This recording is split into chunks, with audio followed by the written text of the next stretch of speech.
HMS Campbellton and her 20 motorboats slowly approached Saint Nazaire's drydock in southern France. British commandos in disguise had just passed a German checkpoint in pitch black. They had fooled the German searchlights, but they would soon discover they were intruders with a dangerous and nearly impossible mission. Trojan Horse Campbellton. She had explosives in her bow that would detonate when she hit the dry dock. The 600 enlisted men had slim chances of survival, but they were ready to cause havoc. The port was fortified. From machine guns and artillery to anti-aircraft batteries, 6,000 Germans were ready to attack. While the commandos prepared their weapons below deck, deafening alarms signaled the time. Lower the false German flags and raise the Union Jack to fight for king and country. Service history. USS Buchanan was a Wickes-class destroyer named after Civil War Navy Confederate officer Franklin Buchanan. The ship was launched and commissioned in January 1919. The destroyer was part of Destroyer Flotilla 4 in the Pacific Fleet and served in San Diego for years before being sent to the West Coast in the 1930s. As tensions with Japan rose and Germany gained power in Europe, Buchanan was recommissioned in 1935. She was placed in reserve in 1939 and one of 50 destroyers transferred to the British Royal Navy in September 1940 under the Destroyers for Bases Agreement. The warship was commissioned with the Royal Navy in mid-September at Halifax, Canada, and headed for Plymouth via Newfoundland. On September 29, she arrived at Devonport Dockyard for repairs and modifications to join the Royal Navy. USS Buchanan became HMS Campbellton then.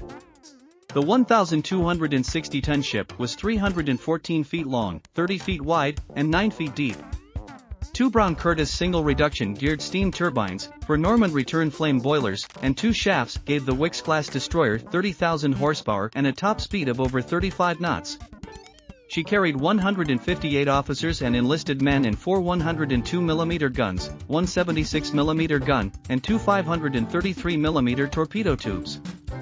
HMS Campbellton joined the 17th Flotilla in the western approaches as an escort destroyer after harbor trials. Kings of the sea. Despite the U.S. joining the war, the British were on edge in early 1942. Winston Churchill had drawn Americans to the Allies, but he knew Great Britain needed a major victory to boost morale. The Battle of Britain continued. The Luftwaffe and Royal Air Force were still dogfighting over the UK, and Kriegsmarine submarines were destroying convoys of vital goods for the population and army. The German U-boat fleet had over 200 vessels. Over half of them operated in the Atlantic, isolating the British from their colonies and US and Soviet support and trade.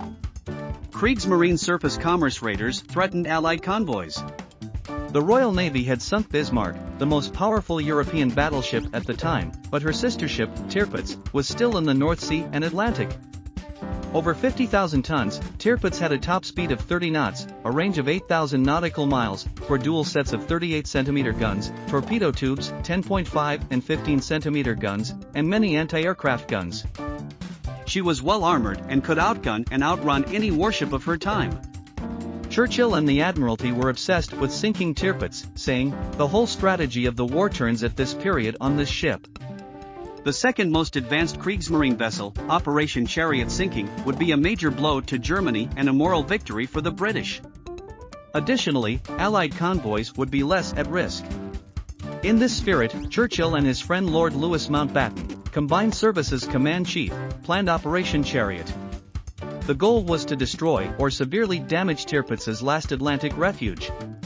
Saint Nazaire, the only dry dock in southern France that could accommodate the massive Tirpitz, was the target. The 300 by 50 meter dock was over 16 meters deep. The dock sheltered the German submarine fleet and repaired and refueled warships, making it crucial for Axis Atlantic operations. Every air bombing operation was useless because the submarine pens had reinforced concrete roofs. More than 6,000 German troops and anti-aircraft batteries guarded Saint Nazaire. Due to German defenses, the British decided a top-secret commando operation was the only way to get close to Saint Nazaire and sabotage it. An elite 600-man force would forcefully enter the dock with a timed explosive destroyer. It was reckless and nearly impossible, but no other options were left. After the Admiralty approved the reckless plan, HMS Campbellton was filled with explosives and detonated at the port.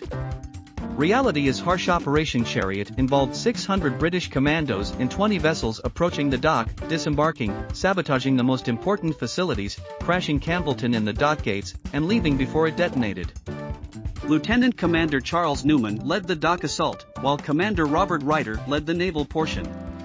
To look like a German Raubvogel-class torpedo boat and familiar to German soldiers at Saint Nazaire, HMS Campbelltown underwent several modifications. Lieutenant Nigel Tibbets, 28, loaded 22 180-kilogram depth charges into Campbelltown's bow. The explosives had 3 pencil fuses that ignited 10 hours later. Campbelltown, 2 motor torpedo boats, and 16 Fairmile B motor launches left Falmouth on March 26, 1942. Vice Admiral Louis Mountbatten told the commandos, "I'm confident you can get in and do the job, but we cannot hold out much hope of you getting out again. The operation will be worthwhile even if you die. I want you to tell all the men who have family responsibilities or think they should stand down for any reason that they are free to do so and nobody will think less of them." No commando retreated. They would die for their king and country. Greatest raid ever. Saint Nazaire hid their true purpose by flying German flags and wearing Kriegsmarine uniforms. On March 27, the commandos saw the port at 11 p.m.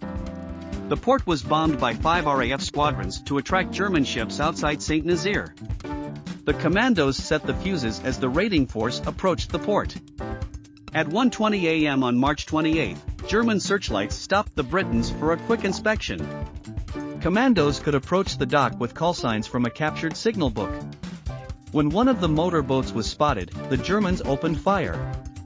The commandos fired, lowered German flags, and raised the British battle standard. The defenders accurately fired on the kilometer-long convoy, but the commandos entered Saint Nazaire without hesitation. Campbelltown crew tore through an anti-submarine net and braced for impact, hitting the dry dock at 1:34 a.m. As the commandos disembarked, Lieutenant Commander Stephen Holden Beatty said, "Well, here we are, 4 minutes late." He and his men dashed into the port to set up explosives to continue the sabotage seconds later. Valor above all, the commandos destroyed some searchlights and hid from the Germans.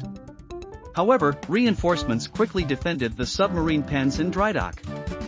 Dock machinery like fuel storage tanks, the pumping station, and several gun emplacements were destroyed despite German resistance.